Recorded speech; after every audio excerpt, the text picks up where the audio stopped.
안녕하세요. 인문학 면접 황승민입니다. 여러분들은 다른 사람이랑 의견 충돌이 생겼을 때 어떻게 하는 편이신가요? 사람이 솔직해야지 라고 하면서 내 생각은 달라. 근데 이거는 이렇지 않아? 라고 정면 충돌하는 편이신가요? 아니면은 심리적인 거리감이 생길까봐 그 사람이랑 똑같이 생각하고 있는 게 더 호감을 일으키니까 나랑 의견이 다른데도 불구하고 그런 것 같아. 맞아 맞아 라고 영혼 없는 동의를 하시는 편이신가요? 오늘은요, 즉각적으로 관계가 좋아지면서도 나의 의견을 솔직하게 표현할 수 있는 대화법 이야기 한번 해보도록 하겠습니다. 저 같은 경우에는 맞아 맞아 라고 영혼 없는 동의를 했었던 것 같아요. 왜냐하면 어떻게 내 의견을 반대 의견을 좀 부드럽게 말하는지에 대해서 방법을 몰랐기 때문인데요. 이 방법에 대해서 제가 좀 말씀을 드릴게요. 첫 번째는 다른 의견을 만났기 때문에 나에게 어떤 이익이 있는가에 대해서 이야기를 해주는 겁니다. 사실 의견은 다양성이 참 중요하고요. 그리고 이런 의견들은 다 주관적인 생각들이기 때문에 무엇이 옳다, 무엇이 나쁘다, 그리고 이것이 틀렸다 라고 말을 할 수가 없잖아요. 그래서 나랑 다른 상대방의 의견을 만난다라면 내 생각이 넓어지는 것과 똑같은 것이기 때문에 거기에 대한 칭찬을 해드리는 것입니다. 한 번도 그렇게 생각해 본 적이 없었는데 누구누구님 말씀을 들으니까 제 시야가 넓어지는 것 같아요. 저는 어떻게 생각을 했었냐면 저는 이것을 이러이러하게 생각을 했었습니다 라고 자기 이야기가 시작이 되는 거죠. 첫 번째가 뭐라고요?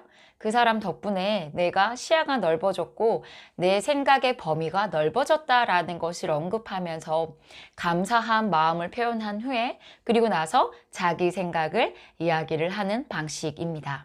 두 번째 방식은 PCS 화법입니다. Positive Concern Suggestion인데 상대방 의견의 긍정적인 부분을 먼저 언급을 하고 그 의견에서 걱정되는 부분을 언급을 하고 그리고 나서 이제서야 나의 의견을 제시를 하는 방법입니다. 예를 들어서 상대방이 고통은 피하면 피할수록 좋다. 고통은 안 받으면 안 받을수록 좋다. 라고 이야기를 했어요. 근데 나의 생각은 조금 달라요. 고통을 피할 수가 있나? 그리고 그 고통을 피할 수 있는 것이 아니기 때문에 나는 태도를 결정하는 게 더 중요하다고 생각한다. 이렇게 생각을 한다면 이 충돌하는 말하기는 근데 고통을 피할 수 있다고 생각하세요? 저는 그거 안 되던데? 이렇게 얘기를 하는 방식 또는 고통은 피할 수가 없죠. 이 고통을 어떤 식으로 대하는지 태도가 중요하죠. 라고 이야기를 한다면 사실 감정적으로 대립이 생기기가 쉽겠죠. 이런 경우에 그 상대방의 의견의 긍정적인 부분을 먼저 언급을 해주는 것입니다. 누구님 말씀처럼 고통은 피하면 피할수록 참 좋다고 생각했던 저 계기가 있었는데 제 친구 중에 정말 안전하게 그리고 또 어려움 없이 자란 친구가 있는데 그 친구를 보면은 항상 사랑받기도 하고 긍정적이기도 하고 그리고 굉장히 맑아요. 그래서 어딜 가더라도 그 사람을 도와주는 사람들도 많이 생기더라고요. 그래서 되게 부드러운 생각과 긍정적인 생각으로 또 삶을 저렇게 살아갈 수도 있겠구나 라는 생각을 한 적이 있었어요. 근데 저 같은 경우에 사실 이 고통이라는 게 예상치 못하게 일어나는 경우들도 많고 무언가를 도전할 때 그리고 이 도전에 의해서 실패할 때 일어나는 감정이기도 하기 때문에 도전을 안 할 수도 없고 어떤 일을 진행하지 않을 수도 없어서 이 고통이라는 건 피하기가 참 어려운 부분이라는 생각도 좀 들었어요. 그래서 이 고통을 피하기보다는 이 고통을 대하는 나의 태도를 어떤 식으로 가질까 고통을 바라보는 자세를 결정하는 것이 더 중요하다라는 생각이 들었어요. 자, 이런 식으로 나의 의견이 제일 마지막에 딱 나오는 거죠. 자, 이 PCS 화법은 회사에서도 많이 활용이 되는 부분 중에 하나입니다. 부하 직원이 어떤 의견을 냈을 때 그 부하 직원의 의견에 반대되는 또는 내 의견만 이야기를 한다면 충돌의 느낌이 되게 강하겠죠. 부하 직원의 의견 중에 긍정적인 부분을 언급을 해주는 거예요. 그렇게 하면 확실히 예산이 훨씬 더 절감이 될 것 같기는 하다 라고 얘기를 하고 그리고 나서 걱정되는 부분.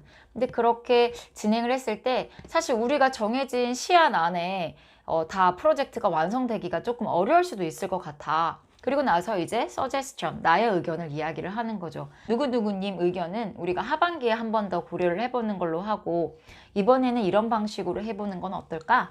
라고 얘기를 하는 거죠.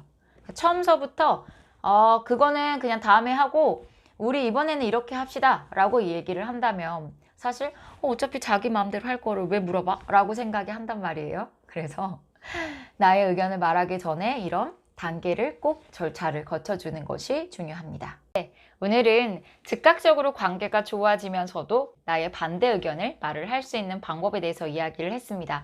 정리해 드릴게요.